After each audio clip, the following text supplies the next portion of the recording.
Department of Foreign Affairs and Trade for Gender Equality and the Principal Gender Specialist. I've been around in this space for quite a few years and first went to CSW at the turn of the century when it was a very different beast, but in many ways very similar. It feels regressive now, but we were having the same fights then. So we, Australian Government delegation, have had NGO delegates for many years, but we've been fully paying them to participate since about 2009, when I was the head of the Oxford. So we were led this year, as has already been mentioned, by Natasha Stockdiscoyer, our Ambassador for Women and Girls.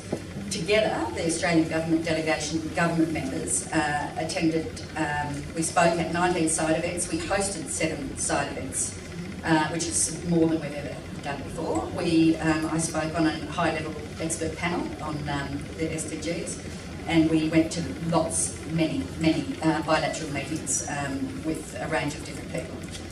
The Australian Government delegation took to CSW 4 priorities that we wanted to progress this year. The first was the role of national human rights institutions, and even before CSW. It's an issue that I've personally been working on since about 2002, and I recognise this is a small change that we want to make to the UN processes, but a really big one, and any small change to UN processes is going to take us a couple of decades. So I reckon this was a big step forward, and that was the first priority that we took. The second was I particularly wanted to have a roadmap for the way CSW engages with the high-level political forum and the oversight and review mechanisms of the SDGs. And I can come back to that. The third was we wanted progressive language on economic empowerment, and then fourthly also on violence. So I think we achieved all of those, at least in some measure. For me, the highlights were, again, as you say, Alice, in the national human rights institutions. I think it was a tiny baby step forward, but really big for us, and it was very hard pushing.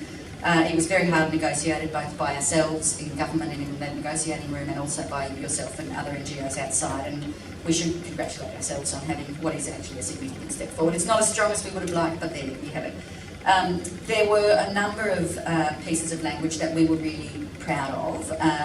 For example, and I won't go through all the ones that others have mentioned, but in relation to unpaid work, we got a step forward in terms of what's in SDGs, where in this CSW agreed conclusions, we got commitment to reduce and redistribute unpaid work, which isn't in the SDGs, and I think it's an important step for CSW to recognise.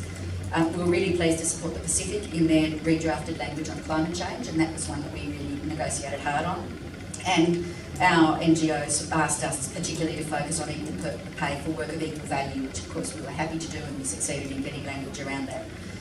I was a bit disappointed in where we landed in terms of the next steps for CSW's engagement on the 2030 agenda and the roadmap for our engagement in the high-level political forum and oversight and review.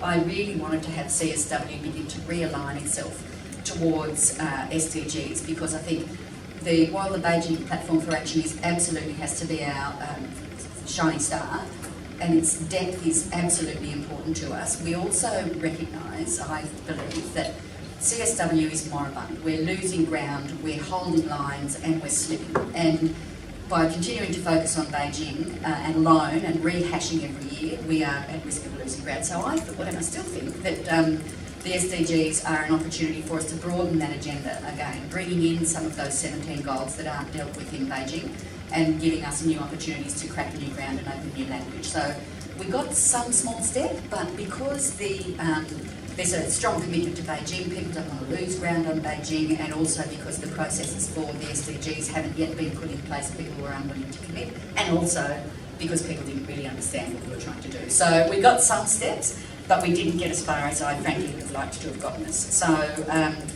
those were some of the highlights. The other is, as others have said, I think Australia should be actually really proud of its relationship over a period of a decade or more now with NGOs and civil society in CSW. We're one of the key advocates for opening ground for civil society in CSW. We fully fund our NGO delegates, and we support and engage strongly with a range of up to 80 CSOs who came to CSW this year. And I think we, more than other delegations, really keep in touch with and support and inform.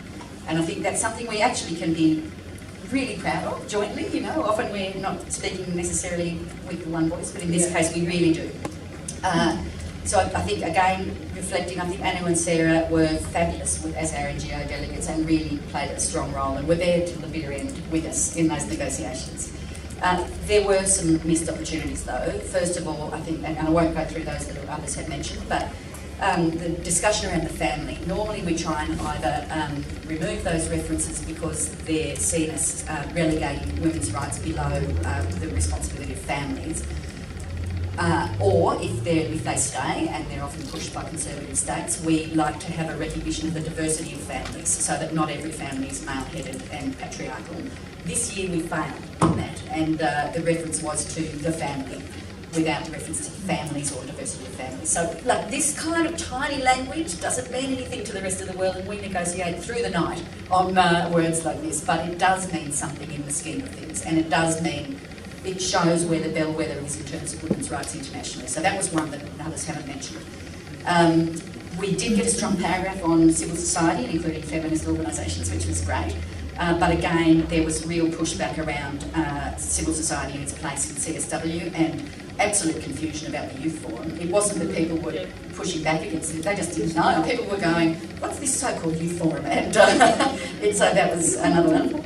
Another, and I think this is a real, of course we didn't get language around sexual orientation, gender identity. We got strong references to the right to development, which is seen by many developing nations as a way of subjugating the achievement of women's rights to outcomes around economic development. And then finally, the qualifiers around national circumstances that were introduced in the language. This is language that came from the SDGs. The SDGs say we would love to do all of this stuff, but it has to be subject to national circumstances, i.e. our adherence perhaps to Sharia law or our stage of development of poverty we come forward.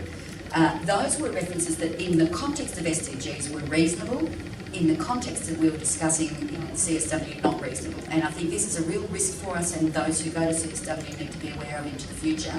Be aware of using SDG language out of context, and we've got to really stand against that. That's a real problem for us. So we can't be saying we'll promote women's human rights subject to our national circumstances. That is wrong. So we managed to get a little bit of a qualifier into those references each time, but that's an issue for us. And then finally, disappointingly, and perhaps I think for the first time, we saw some of the conservative states actually putting reservations into the statement, to the agreed conclusions for the first time ever. It's a consensus document and not like that, so that was disappointing. Next steps and challenges. Again, I think the context for the language between CSW and SDGs needs to be really focused on. We need to progress those links with the high-level political forum and oversight of the SDGs. We're fighting the same battles with conservatism. That's nothing new. We will continue to do that. And I think there's questions about how CSW places itself into the future. We need to continue to be really critical of. And finally, this was the last CSW of Ban Ki-moon, Secretary General of the United Nations. We're now in the process of seeking a replacement, and there's a big push, as many of you would know, for the first ever woman Secretary General. So the person who emerges from this conversation, Helen Clark in our region, is one of the nominees, will in fact have a big influence on the way that CSW as well as the UN more generally proceeds. So thanks. Thank you.